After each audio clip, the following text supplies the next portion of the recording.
కోటేశ్వరరావు గారు ఉదాహరించినట్లు Vizag steel plant విషయంలో మొదటి నుంచి రాష్ట్ర నాయకులందరూ కూడా వ్యతిరేకిస్తూనే ఉన్నారు.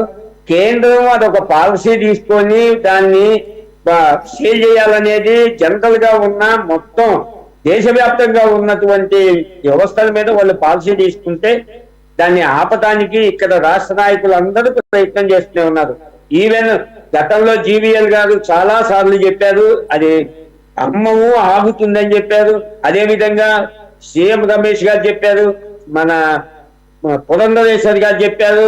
అందరూ ప్రతి వాళ్ళు భారతీయ జనతా పార్టీలో రాష్ట్ర నాయకులు అందరూ కూడా వైజాగ్ స్టీల్ ప్లాంట్ ని అమ్మకం కాకుండా ఆపటానికి మేము ప్రయత్నం చేస్తున్నామని చెప్పారు. ఒకసారి సెంట్రల్ వైడ్ గా దేశవ్యాప్తంగా ఒక పాలసీ నిర్ణయం తీసుకున్న తర్వాత దాన్ని మార్చుకోవాలి అంటే కొంత సమయం పడుతుంది, అది అందరికీ తెలిసిన విషయమే. కానీ ఆపుతాము చేస్తున్నామని చెప్పారు. అదే విధంగా ఇప్పుడు ఇందాక మీరు చెప్పినట్టు ఇవాళ వీళ్ళందరూ కలిసి ఒక మెమరాండం ఇవ్వటం, ఒక ప్రయత్నం చేయటం అనేది జరుగుతున్నది. ఈ రాష్ట్రానికి భారతీయ జనతా పార్టీ ఈ రాష్ట్ర అభివృద్ధి కోసమే ప్రయత్నం చేస్తున్నారు తప్ప మీరు అనుకున్నట్టుగా అంటే ఆ రోజు వెంటనే జరిగి అదిరిపోయే డీల్స్ అయినా అదరగొట్టే డిస్కౌంట్స్ అయినా ఎక్కడికి వెళ్ళాలన్నా ఎప్పుడైనా AbhiBus. Wakefit memory foam mattress యొక్క షేప్ సెన్స్ టెక్నాలజీతో నా బ్యాక్ అవుతుంది ఫస్ట్ క్లాస్. ఇంకా నేను మేల్కొంటాను బిందాస్.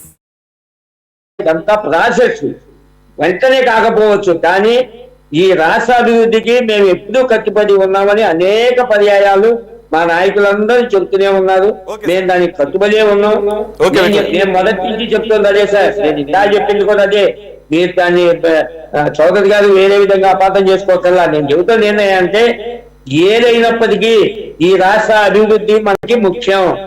ఈ రాష్ట్ర అభివృద్ధి ముఖ్యం అంటే పాజిటివ్ థింకింగ్ తోటి అభివృద్ధికి ఏం కావాలో అందరం కలిసి నడక నడిచి తెచ్చుకోవాలి తప్ప ఒకళ్ళ మీద ఒకళ్ళం నిందలేసుకొని నువ్వెంతంటే నువ్వెంత, లేకపోతే నువ్వెప్పుడో ఏదో చేశావంటే నువ్వెప్పుడో ఏదో చేశావని నిందించుకుంటే సాగదు అనేది నా యొక్క అభిప్రాయం. నేను మొదటి చెప్తున్నా, ఇవాళ కూడా అదే చెప్పాను.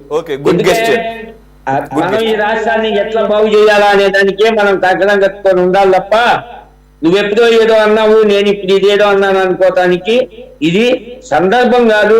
ఈ రాష్ట్రం 5 సంవత్సరాలు అధోగతి పాలయ్యి వెనక్కి వెళ్ళిపోయింది. 5 అంటే 10 సంవత్సరాలు కష్టపడితే తప్ప మళ్ళీ ఆ లోటు పూడ్చలేం.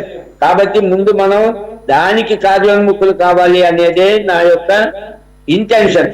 Right, okay, taken sir, your points taken. Thank you very much Vittal garu, Anil గారు, శ్రీనివాస్ చౌదరి గారు, అలాగే కోటేశ్వర గారు. ఇది వాళ్ళ టాప్ డిబేట్. మరో అంశంతో మళ్ళీ కలుద్దాం. Stay tuned to city 24/7.